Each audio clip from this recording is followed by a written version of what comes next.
বাসায় যদি এত মজার হালিম রান্না করা হয় তাহলে কেন বাহিরে খাবেন? আর এত সহজভাবে আমি রান্নার টিপসগুলো দিচ্ছি।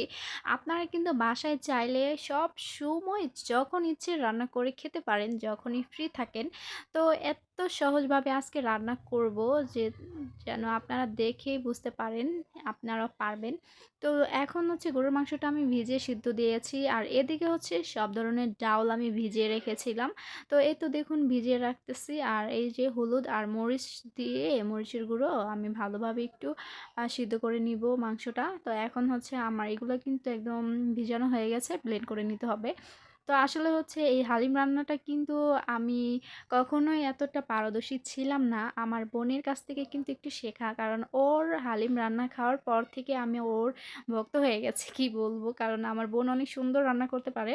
তো এখন দেখুন আমি হচ্ছে মসলা মানে হালিমের মসলাটা ভিজিয়ে রাখবো একটা প্যাকেট আর আরেকটা প্যাকেট রেখে দেবো। তো আমি পেস্তাগুলো ভেজে নিয়েছি আর এদিকে হচ্ছে আমি এই যে মসলা দিয়ে দিচ্ছি যেটা আমি ব্লেন্ড করেছিলাম ডাউল।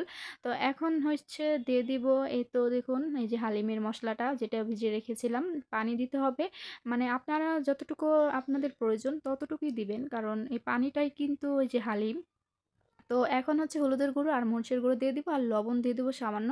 আর এখানে হচ্ছে মাংসগুলো দিয়ে দিব কারণ এইটাই কিন্তু রান্নার স্টেপ প্রায় শেষ। কারণ অনেক জাল দিতে হবে। কারণ দেখা মনে হচ্ছে যে অনেক কম সময় লাগছে। আসলে তা না, অনেক সময় লাগে এই হালিমটা রান্না করার জন্য।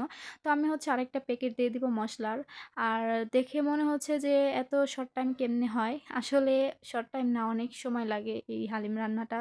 অনেক সিদ্ধ করতে হয়। তো এখন হচ্ছে ফোড়ানি দিব মানে তেল আর হচ্ছে মরিচ, এরপর হচ্ছে রসুন আমি ভেজে এরপর দিয়ে দিলাম কারণ এটাই কিন্তু শেষ।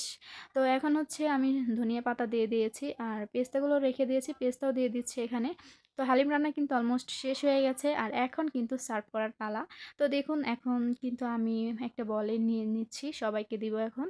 তো আসলে হচ্ছে রান্না করার পর যদি সবাই বলে অনেক ভালো হয়েছে তাহলে কিন্তু মনটা এমনি ভালো হয়ে যায়। যতই কষ্ট করেন না কেন, যখন সবার মুখে হাসি দেখেন তখন কিন্তু সবকিছুই ভুলে থাকা যায়। তো আপনাদের কেমন লাগছে অবশ্যই বলবেন। আমার কাছে খুবই ভালো লেগেছে আজকের হালিমটা।